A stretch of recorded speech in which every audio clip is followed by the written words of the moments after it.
During a normal visit to Key West, Florida, you'll witness the wild and crazy times of fun-seeking tourists from all over the globe. Yes, fun is around every corner in this southernmost city in the continental United States. That's one kind of wildlife. This is the story of a different kind of wildlife we found about a half-hour drive north of Key West.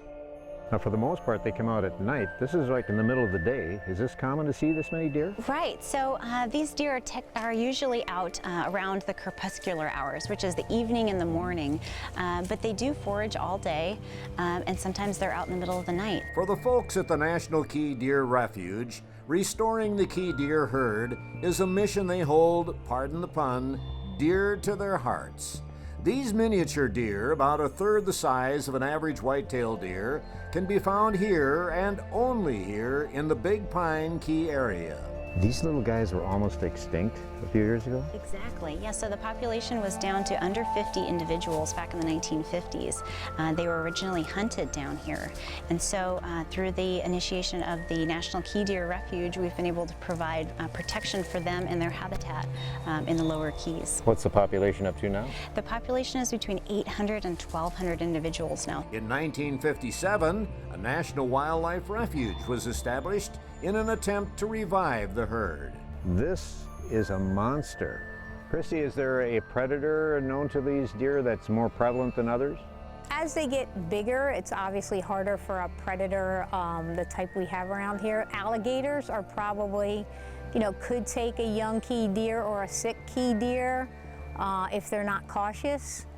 Automobiles, unfortunately, seem to be our biggest predator. A lot of the mortality that comes from key deer is from road kills, and those road kills are from interactions with humans.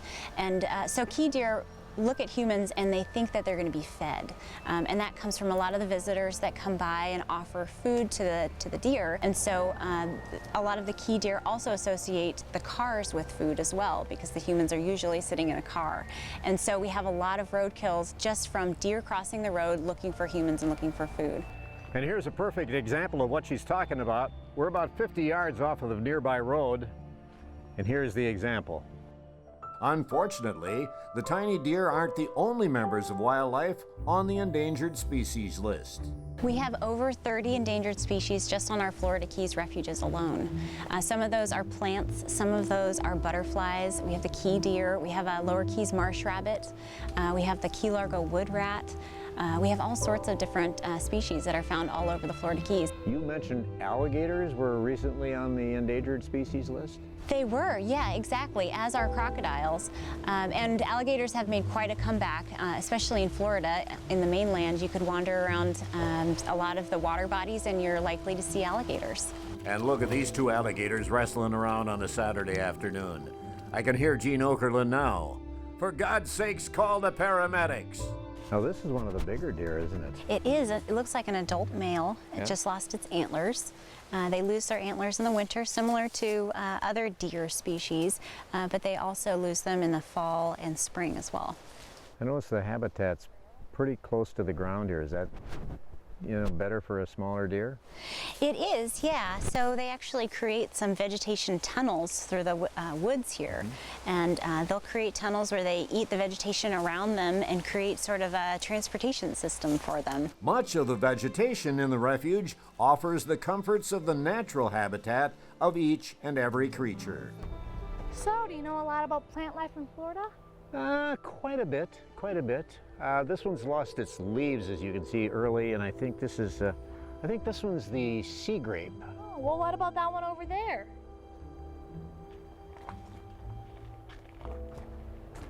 And this, I think, is the ever-popular Florida thatch palm. Oh my goodness, you are amazing. On a serious note, vegetation is extremely important to allow key deer and all other wildlife creatures the opportunity to feed on native plants, which they need, as well as the proper habitat to survive. I noticed that there seem to be families. A lot of families come through here, don't they? They do. It's a wonderful place to bring your family. It's a beautiful place to view nature. On Big Pine Key in Florida, R.J. Fritz, out and about for Life to the Max. Life to the Max is brought to you by Life Touch, photography for a lifetime.